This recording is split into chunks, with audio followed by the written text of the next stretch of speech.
Hi everybody, as was said, my name is Tim Kent and I'm Tom's son.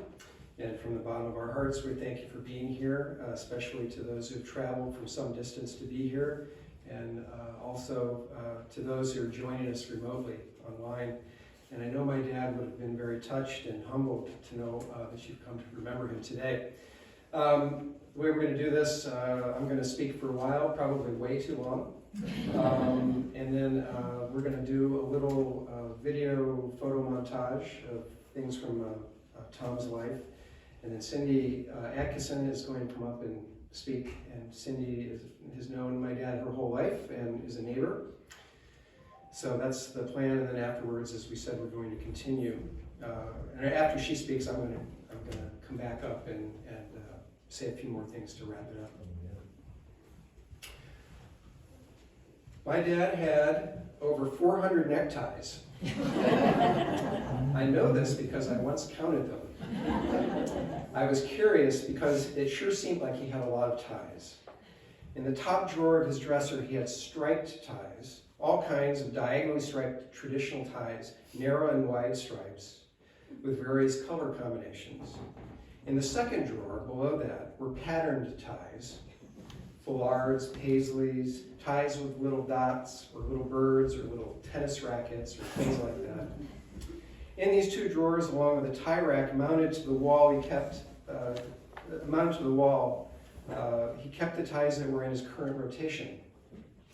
But there were also shoe boxes and other boxes kept in the closet that had more ties, older neckties. Maybe ones that were now too skinny or had acquired a stain or two. But he kept them all, and he could usually tell a story about where and when he had acquired them. After he retired in 1991 from his job with Procter & Gamble, he had fewer and fewer reasons to wear ties, but he mostly kept them all, gave away some, and continued to occasionally buy new ones. Now, of course, it's prudent to ask, why on earth would anyone need so many neckties? And the answer, obviously, is that no one needs 400 neckties. But Dad collected them, and he loved them, and he found beauty in each and every one of them, and he found them fascinating, and they gave him pleasure. And like anyone who has a collecting bug, whether it's butterflies or stamps or anything else, it can become an almost unstoppable force, if not a downright addiction. I wouldn't say Dad was addicted to collecting ties, but it was certainly something he enjoyed. I think for Dad, having all these different ties with their minute variations in pattern and fabric and color and texture, laying them all out, choosing which one to wear on a particular day, noting to himself whether they were silk or wool or maybe a combination, was symptomatic or emblematic of certain aspects of his nature, which included being very fastidious, very methodical, very meticulous. And he developed a very sharp eye, I would say a critical eye, or even a critic's eye, for the visual language and cultural associations of menswear of the era.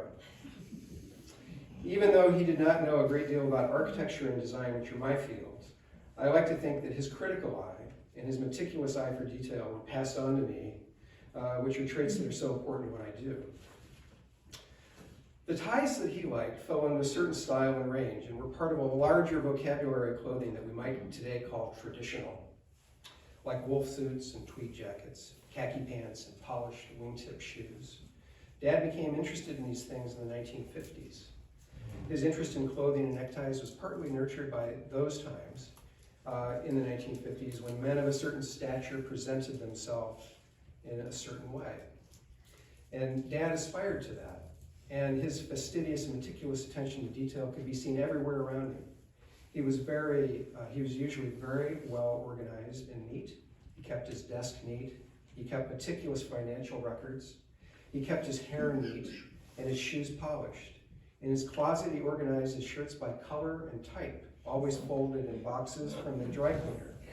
His shoes were neatly laid out, again, organized by color and type, their laces tucked inside, ready to deploy at a moment's notice, like fighter planes arranged on the carrier deck awaiting orders. And once Dad settled on something that he identified with, he showed another character trait, which was loyalty. He was loyal to his identity as a person with a lot of neckties. He was loyal to his identity as someone who was neat and well organized. He was loyal to the company he worked for, and loyal to his family, and he was loyal to all his alma maters and his basic belief systems. Once he was loyal to something, he was loyal forever. Dad was loyal to certain traditions and habits. He could be a real creature of habit. Every summer when I was growing up, we went up north to the same very rustic cabins on Grand Traverse Bay, usually for about 10 days or so for the 4th of July. Every year we would do mostly the same things, travel to the same towns like Charlevoix and Petoskey and Harbor Springs. There were so many other traditions, like the tradition of Pizza Inn night with our neighbors, the Sprotts in Fort Wayne. Every other Friday, the two families would have dinner at the local Pizza Inn, then proceed to one house or the other's house, where the parents would play cards and listen to music. I seem to remember it was usually Baroque music by Bach or Handel. And the kids would do kid things. We were like one big family. Or beginning when I was in college and moved away from home, the Sunday night phone call, always at 6 p.m. sharp, every Sunday without fail. There were other habits and traditions. While he was with P&G, he had an in-person sales call every Monday in Lima, Ohio, and he ate lunch at the same place, always ordering a double mixed salad. I'm sure given time and talking with all of you, we would be able to dredge up other traditions and habits that to which my dad was fiercely loyal.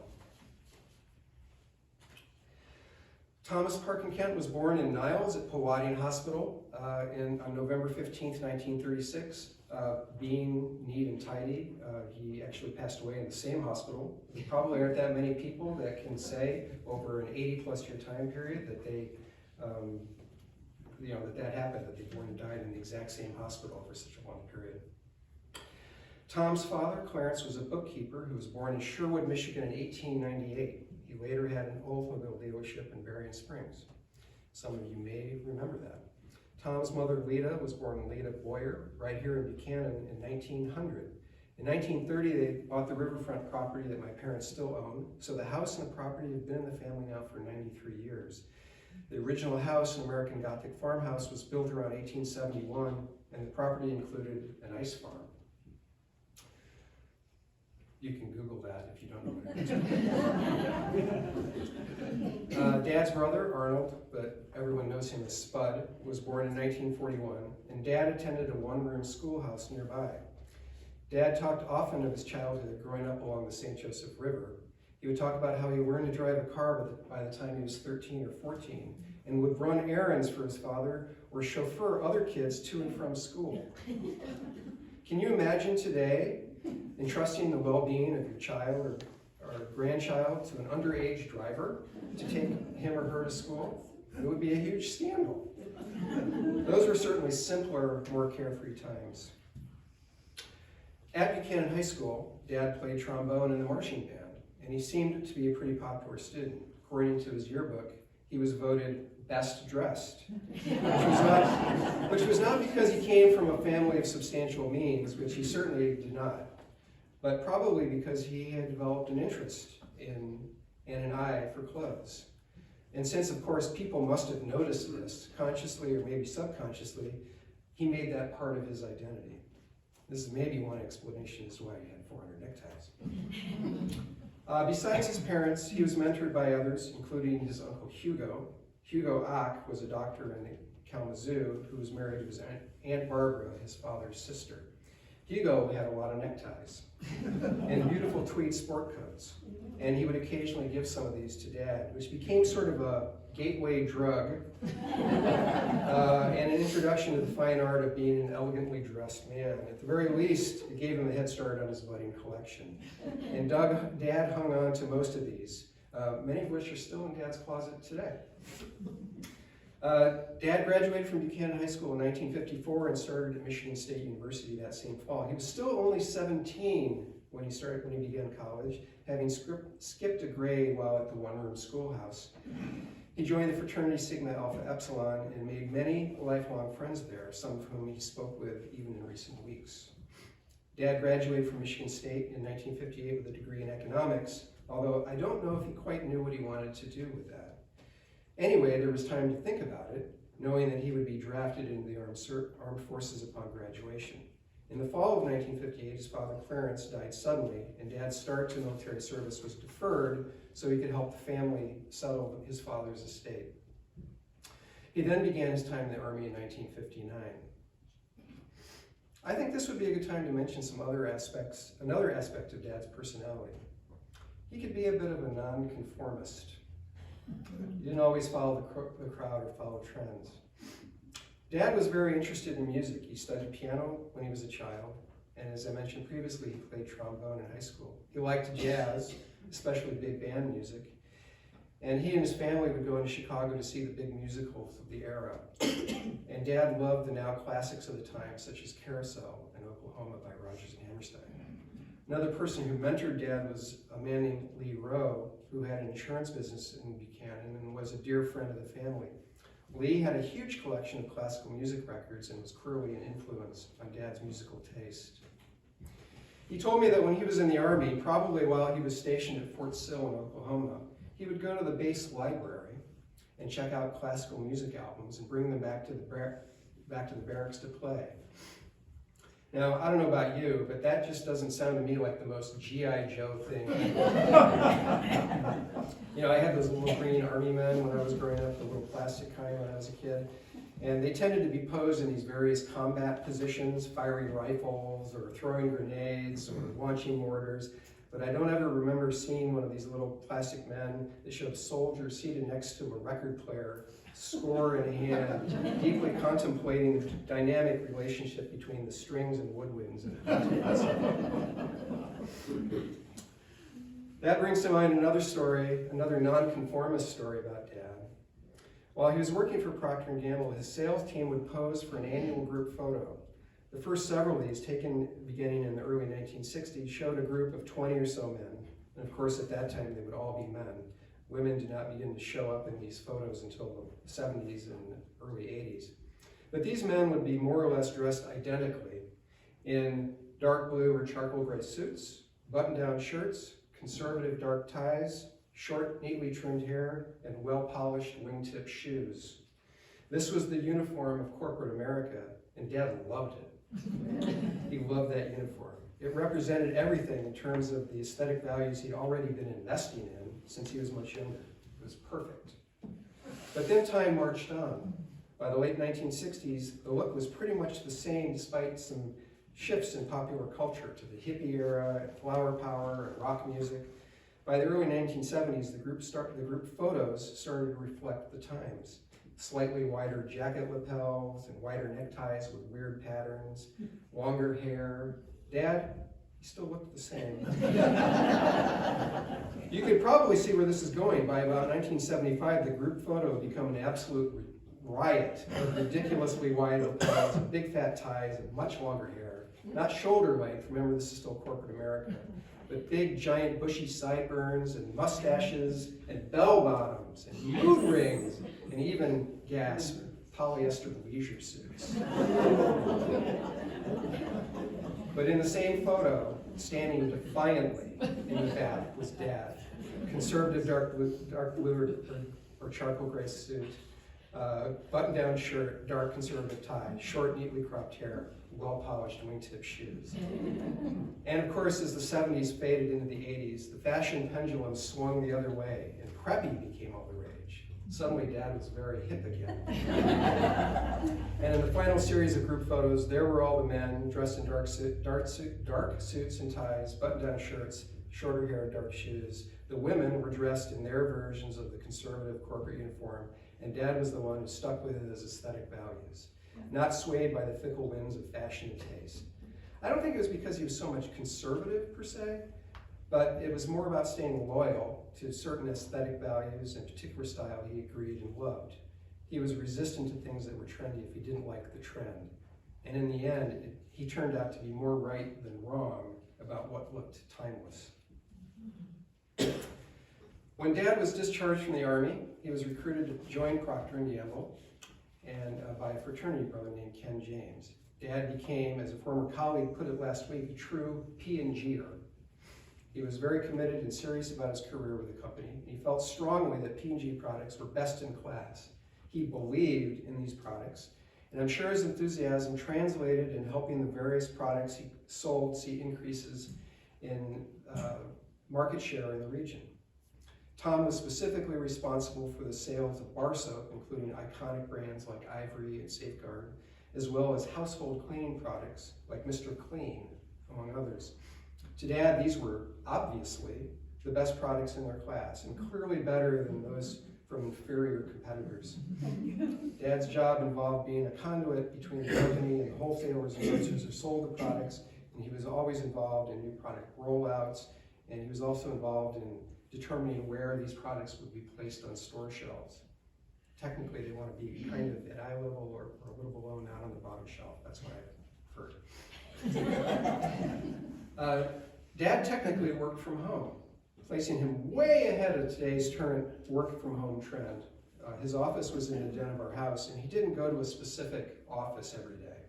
His district headquarters was in Cleveland, so he traveled there frequently for meetings. Later, his district was based in Detroit, and because Procter & Gamble was headquartered in Cincinnati, he also traveled there a few times a year. He was generally responsible for a sales region that included Northeast Indiana and Northern Ohio, so he would be out of town usually a few nights per month. These trips were all done with a company car, and Dad was meticulous about keeping track of mileage and expenses, and he was meticulous about work and tracking sales figures. He was an early riser, sometimes leaving for sales meetings before dawn. Dad was incredibly loyal to the company and his job and to his many professional colleagues. Shortly after joining Procter & Gamble, his friend Dick Swem set him up on a blind date in 1962 with Carol Merchant, who was in elementary school here in Buchanan. Dick's here today, and I was talking with him the other day, and I thanked him. I said, "I owe my entire existence to you." And Dick laughed and said, "Well, be careful. That statement needs some context."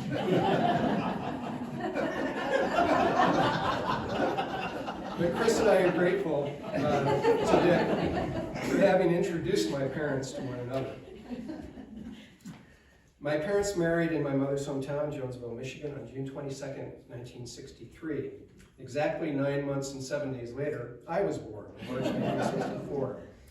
As the early 60s were transitioning to the mid and late 60s, times were changing, but the upheavals of Vietnam and American culture probably seemed very far away. I was born a month after the Beatles appeared on Ed Sullivan. But Tom and Carol were preoccupied with a relatively new job, a recent marriage, and now the responsibility of becoming parents. Who had time for such frivolity? Certainly not them. Dad's and Mom's sense of loyalty to a proven value system ensured stability and continuity. My brother Chris was born in Fort Wayne in February 1970, and my parents built a new house and we moved into it 2 weeks before Chris was born. In Fort Wayne, life was stable and happy. Traditions were born, friends were made. We had a very traditional suburban life. Chris and I grew up, went to college and moved away. Me to Chicago to follow my now wife, Catherine Baker, and Chris eventually to Portland, Oregon, where he met his bride, Melissa. My dad's mother, Lita, died in 1984, and the house and the property stayed in the family. After retirement, my parents decided they would prefer to stay in the area rather than move to a place like Florida or Arizona. My mom had many connections and friends in Fort Wayne, so it made sense to make a gradual transition to Buchanan. The old farmhouse, though needed to be upgraded and frankly expanded. So Catherine and I, since we're both architects, helped my parents design an addition that would appear relatively seamless with the old structure, and also rearrange some of the interior with a new kitchen and sunroom. Back in Buchanan again, after having moved away close to 40 years earlier, Dad became reacquainted with old friends and neighbors, and new traditions were established. Tom Kent was an avid reader. He read great classic novels by Hemingway and Fitzgerald, Eliot Paul, Sinclair Lewis, among others, and he was fascinated by history and historical novels. Having lived through World War II as a child, he read much about that era and developed a relatively encyclopedic knowledge of the European theater of that war. He was also interested in grammar. He had books about grammar and instilled in us the right way to say things and would be quick to correct us when we were saying something incorrectly. His interest in the written word made his second career a natural choice. When he retired from Procter & Gamble in 1991, he was only 55, and having so identified himself over the previous 30 years with his corporate career, he cast about looking for something else to do. In the mid-1990s, he began working as a proofreader at the Berrien County Record, the now closed weekly paper here in Buchanan. He became the paper's obituary writer, using his grammar skills to edit the words submitted by family members, and maybe he also toned down some of the flowery language that would usually be included. Phrases like, at 2 p.m., so-and-so was welcomed into the loving arms of the Lord, became more simply, died, passed away. It wasn't that he didn't respect or that he didn't agree with that sentiment, but he was trying to be more journalistically correct and proper, thinking about the proper way an obituary should appear in the newspaper. And his job was to reinforce those rules and those values. While with the paper, Dad also wrote a weekly series about local history. And being a native of Buchanan, he knew a lot of local lore. He delighted in recounting various stories from days gone by. Once a reader sent a photo taken in the early 1950s of an old car and wondered if anyone at the paper might be able to identify what type of car it was. By the way, Dad had a weird knack for being able to identify the make, model, and year of almost any car that was built between 1930 and 1950, and he could do this at a glance. Anyway, the photo was shown to Dad to see if he knew what kind of car it was.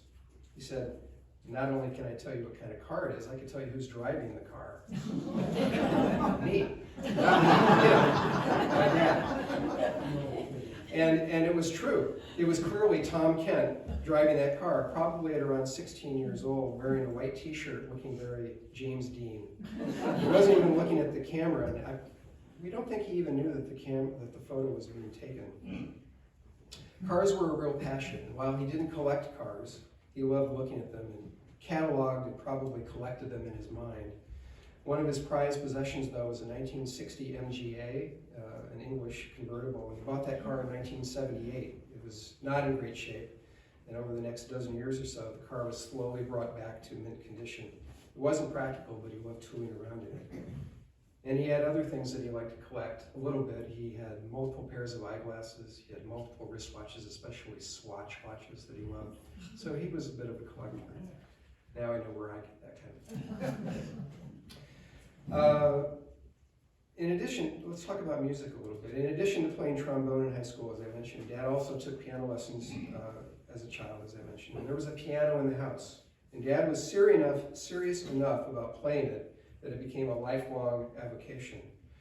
While I was growing up, he would play the piano for an hour or two, almost every evening. Works by Chopin and Brahms, Debussy, Mozart, and others. Dad was not by any stretch of the imagination a professional player, and he didn't try to tackle the thorny passages of virtuosos. But when he played with great feeling, and it was obvious that he really loved these works. We lived in a musical household. Music has been a lifelong primary force for my mother, with her singing and the ability to play multiple instruments, including piano, and Chris, who majored in classical guitar performance in college. And while I took piano lessons for 9 years, I didn't inherit a natural ability to really play anything, but with music being on almost the same level as oxygen in our household, I developed a lifelong passion for at least listening to music. In 1973, my parents saw the film The Sting, which won the Oscar for Best Picture and starred Paul Newman and Robert Redford. The soundtrack was comprised entirely of the ragtime piano music of composer Scott Joplin. Now, I don't know if Dad was familiar with Joplin's music before this film, and he lived in the early 1900s. Scott Joplin died in 1917, but something clicked for him, and for the next several years, practically the only music he played was ragtime. He played ragtime all the time, every night. With the windows open. Anyone who came to the house would be brought to the piano so he could play it for them. He became a ragtime evangelist. He became fiercely loyal to this uniquely American music, fascinated with its history. We even traveled once to Sedalia, Missouri, the town where Joplin primarily lived and worked, so that we could breathe the same air that Joplin had. Dad wasn't overly athletic, but he wasn't a klutz either. He was a left-hander, and he loved to catch with baseballs with my brother and I as we were growing up. Him with his left-handed glove. He was a lifelong suffering fan of the Detroit Tigers. And despite threats to start following the Cubs or some other team, which I don't know why he would pick the Cubs with their history, in the end he stayed loyal to the Tigers until the end. He was loyal to Michigan State and followed them in football and basketball. Being tied to tradition, he genuinely hated Notre Dame sports teams. Watching their games to root for whomever it was that was playing them. He knew this wasn't rational. It was really just a fun thing, a contrarian thing, to be able to say he didn't like Notre Dame, especially when the campus of Notre Dame is only about a dozen miles from where we are right now. I asked him about it once, and he said, well, his father always rooted against Notre Dame. And it doesn't matter why. Why do Bears fans hate the Packers and why do Yankee fans hate the Red Sox? It isn't rational. It was just the tradition, and he remained loyal to that tradition. Dad became a dedicated runner in the early 1970s, and his rule was that he had to run at least 2 miles per day, at least 5 days per week. He would usually head out early in the morning, sometimes at 5 a.m., and when he was traveling for work, he would look for running routes near whichever hotel he was staying at. This became a new tradition, and he stayed loyal to that too. He ran 5K races and 10K races, and for several years, he and I, when I was in high school and college, would run an 8-mile race in Boyne City, Michigan. He never ran fast. He did it for fun and to keep reasonably in shape. One of his favorite stories was about how after he'd run a 5K race in Fort Wayne, the race officials called him afterwards to see if he wanted to come and collect his trophy. Trophy? Trophy for what? It turned out that he had won first place in the men's 45 to 49 age group. He thought, wow, I must have really been killing it. When he picked up the trophy, he asked how many other runners were in his age group. The answer? Dad was the only one.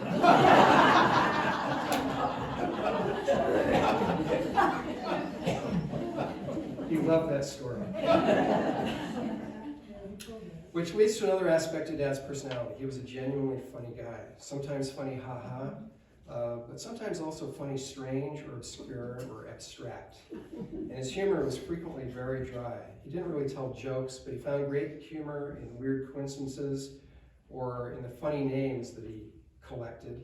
This was another of his collections, funny names that he found in obituaries. He would write them down. One tradition that we had was the way he would answer the phone when he knew it would be me calling. Usually he'd pick up with a different name, sometimes a lady's name from church. I would call, and he would say, "This is Mildred Raditz." Very random. One time I came home and he asked how it was going. I said, pretty well, nobody called me Boris today. And without missing a beat, he said, interesting, nobody called me Dale today. Now there's no context. We just had a way of speaking nonsense to each other, like that. Bob Newhart's very dry style fit my dad perfectly, and he loved his shows, and Mary Tyler Moore, and shows like that. He loved Seinfeld. Dad wasn't a big watcher of TV, but he was loyal to those kinds of comedies. A lot of people have said over the last few days that Dad was a witty and funny guy, and there was a time that he and my mom taped a bunch of apples to our neighbor's tree so they would think that the tree was finally bearing fruit. Or the various times that he would answer the door on Halloween in a big funny mask. Or the stories he told us to make us crack up. He had a way of lightening the mood and using his wit to connect to people and endear himself to old and new friends. So with that, I'm going to turn this over to Cindy. And when she's finished, or actually, actually we're going to watch the montage now. Then Cindy. And then I'll come back. You're not, dear.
afternoon. As you have heard, I'm Cindy Adkisson. I grew up as Cindy Cooper, living next door to the young Tom Kent in the early 1950s. Tom and we're going to overlap a little bit, but not much. Tom and Carol's house on East Riverside Road was built in the 1800s. Tom's parents, Lita and Clarence, bought it and moved in around 1936, when Tom was just a baby. My parents' home was built next door shortly before Dad went off to World War II.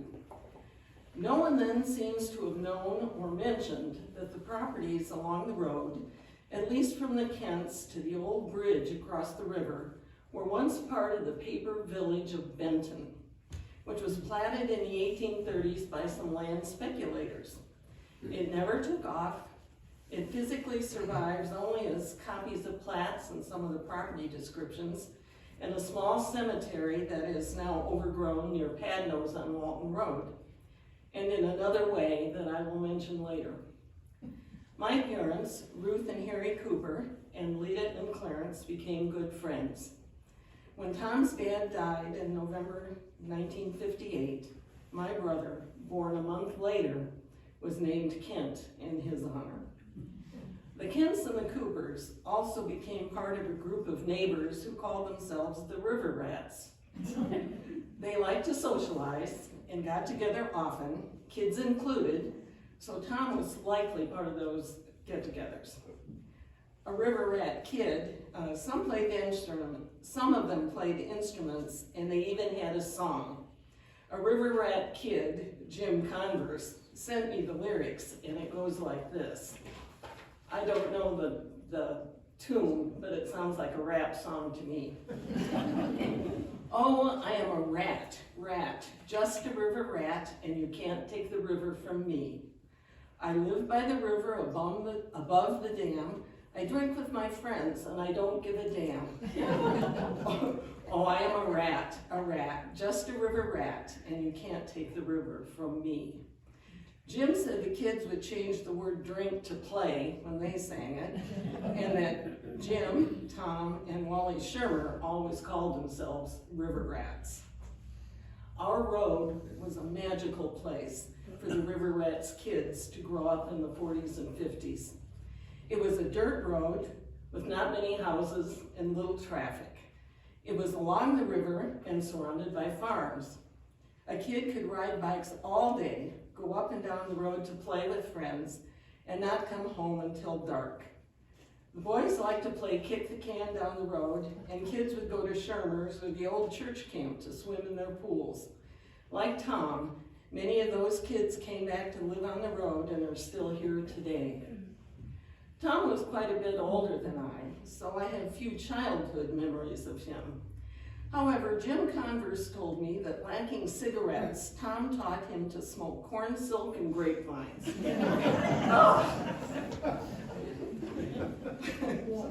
While still in school himself, Tom drove several of the kids on the road into town to school every day, for which I understand he received a small stipend from the state. When Tom and Carol moved back to Buchanan in 1998 after Tom retired, they beautifully renovated the old homestead with Tim and Catherine's help and settled into life on the river. From that point on, Tom again became an integral part of the fabric of life on the road.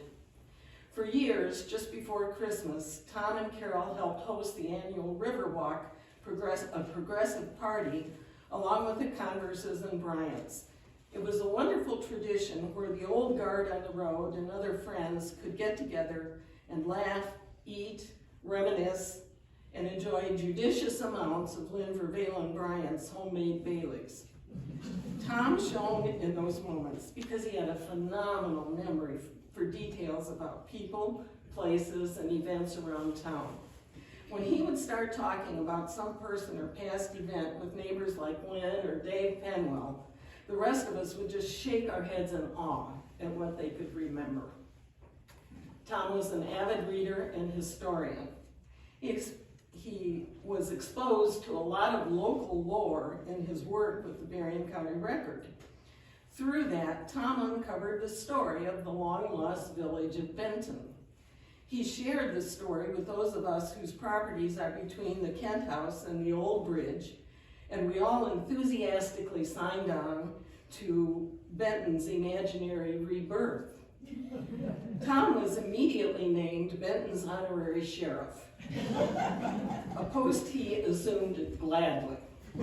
He found a tin star somewhere and wore it to our periodic gatherings. In fact, once I remember a Halloween party where he showed up dressed like a cowboy. He was a benevolent sheriff. He never arrested anyone, never enforced a curfew. In fact, it was not unusual at a campfire or other gathering to notice Tom had quietly disappeared. He did not like to stay up late. A few other things we know about Tom. Tom was an environmentalist. Tom decided it was the civic duty of Benton to keep up appearances, so he arranged with the county for Benton to be responsible for trash pickup twice a year from the township line on our road, up to Walton Road, up to Range Line Road. Then he told the rest of us. So we donned our reflective vests and have picked up trash at Easter and Halloween ever since. 2 highway signs now proclaim that pickup is being done by the residents of the village of Benton. He was an animal lover. Tom and Carol took in several cats. The most famous, Roy Bob, first showed up at the bridge, by the bridge at Lynn and Don Bryant's. He liked to roam and would travel from Lynn and Don's past our place and my brother's to Tom and Carol's. Everyone fed him. Tom and Carol created space for Roy Bob in their garage. I believe he had a heated bed. Tom put him in every night and let him out every morning for the rest of Roy Bob's life. Tom was a wonderful raconteur. He could tell a story or joke like no one else. His timing was impeccable, and he had a marvelous sense of humor. He would get a large grin on his face, and his eyes would positively twinkle as he told his stories. That, coupled with his memory of detail, made it a joy to listen to him. We might have heard some of his stories more than once, but that was okay. While he was never vulgar, he would sometimes make statements open to some interpretation and sit back to see what happened. For example, he would state, "You know, I married my cousin." Well, he did, after a fashion. Some time ago, Carol researched the family genealogy and found 3 sisters with the surname Eames back in the 1600s. One sister married a man whose line led to Tom. Another sister married a man whose line led to Carol. Surprisingly, she found the other sister married a man named Pierce, a direct ancestor of my mom's family.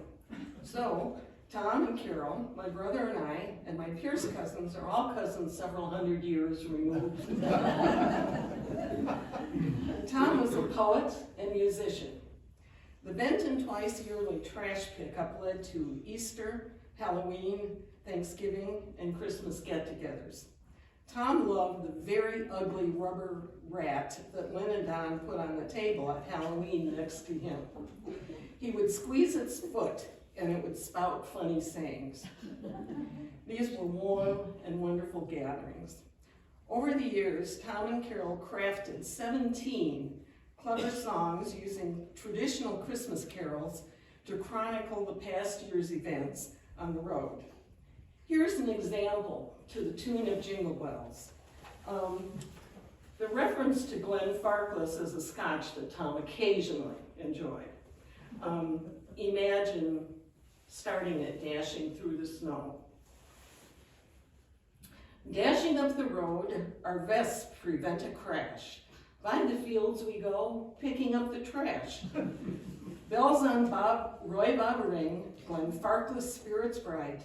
Oh, what fun it is to be in Benton land tonight. And to joy to the world. Joy to the world, our Bentonese reign. The world should know our fame. Our streams and rivers flow, our Christmas lights aglow, and Rudolph's nose so bright will guide us through the night to the stable where Roy Bob's sleeping in the cold. We sang them every year at the Christmas gathering, adding each year's new song with Carol directing. It took quite a while to get through them all when we last sang them in 2021. Tom was a warm, witty, humble, caring man. Tom had many talents and sterling accomplishments, but he didn't toot his own horn. He was interested in others, he wanted to know their stories, and he helped whenever he could. He had a puckish sense of humor. Several times he took my brother Kent and wife Catherine to the airport when they went on vacation. At least once he picked them up wearing a chauffeur's hat and jacket, referring to himself as James. Kent recalls a time one night when there was a power outage on the road. Kent was in a room with a window looking toward the Kent's darkened house. On a whim, my brother aimed his flashlight that way and blinked it a few times. A few seconds later, an answering signal came from outside. Our father died when I was 18 and Kent was 7. Tom and my dad were close, and there were a lot of stories there. Tom lost his dad at an early age too. He made a point to tell Kent stories about our dad so he could have those memories, for which we are forever grateful. Though my comments are mostly about Tom, as this is his day, Carol was there with him every step of the way. That they were a loving team was apparent to all. Tom will be forever missed. His passing leaves a huge hole. As we learn to navigate a path around it, those who knew and cared for him can do it with memories of a wonderful father, brother, uncle, and husband, a warm and caring friend, a fine man, and a true gentleman. Thank you.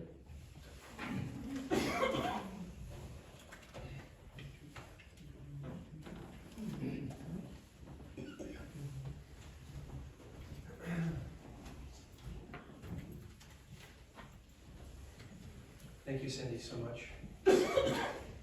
So we're almost halfway done. Joking. I'm sure I could go on for several more hours about my father. I'm sure there are many stories I could have told, or aspects of who he was that I've glossed over or maybe forgotten, such is the case for anyone who would live to be 86 years old. And I'm sure if he were here, he probably would have other stories that he would think were better indicators of how he saw himself. I'd like to conclude to talk about my father's friends and family, and a little bit of overlap about pets. When it comes to family, we must certainly include pets, and he loved his pets so much. We had a basset hound. We first had a beagle named Hector when I was very young, and then later we had a basset hound. Wrinkles was the name that he had when we first bought the dog, so we didn't change it, but my dad's mother, Alita, took one look at him and declared him to be Claude William, which was much more appropriate for the dog's personality and countenance. When Wrinkles died, though, in 1986, Dad was so heartbroken he couldn't bring himself to ever speak about it. It was too much for him. That said, he hated cats. Again, I am a cat hater was his tradition, and he leaned into that tradition. But in the 1990s, when he started making the transition from Fort Wayne and was spending more time in Buchanan, sometimes by himself, because Mom would still be in Fort Wayne sometimes, there was a runt of an orange tabby that started following him around the property. Go away! But then within a few days, my dad would put out a little food for the cat, and then let the cat come up to him. And then eventually she was allowed to come inside the house for a little bit. But eventually Wanda Jean, as she became known, was a fixture in the house, and Mom and Dad adopted her and other riverbank cats, mostly strays, including Mabel, because she was always on the table. Ray Bob, who we've already met here, who stayed in the garage because he and Mabel didn't get along. That was part of the reason. Espy, who was black and white, and whose name was derived from salt and pepper, S and P. And finally, we're still with us, Lita and Winifred, named for his mother and his mother-in-law, respectively. Dad changed completely from a cat hater to a cat lover, and he adored these animals so much. Dad had so many friends. If you're here today, you're probably one of them. Dad stayed in touch with his friends throughout his long life, including friends from early childhood and the one-room schoolhouse, friends he grew up with along the river and in town, friends from high school. He almost always attended the annual Buck Teens reunion at Buchanan High. Friends from college and his fraternity, friends from his time in the Army, friends from his time at Procter & Gamble, friends and neighbors in Fort Wayne, friends that he became reacquainted with after he and my mother moved back to Buchanan, new friends that he made in later years here in the area or on trips to Arizona or Europe. He was loyal to all of his friends, all of you and they all meant so much to him. He was loyal to his family, his brother, Spud, and Spud's late wife, Kay, and their children, and my mother's family, including her late brother and late sister, and their children, many of whom are here today. Our core family unit, Mom, Chris, and me, and later our wives, Catherine and Melissa, was never one of those super huggy, always saying I love you to each other types of families. But it didn't really need to be said. I knew it. Here we go. I knew it, we knew it, and it was obvious. It was obvious in his dedication to us and his loyalty to us. It was obvious in the way he cared for us. It was obvious in the way he made us laugh. He loved us, we loved him back, and we're going to miss him.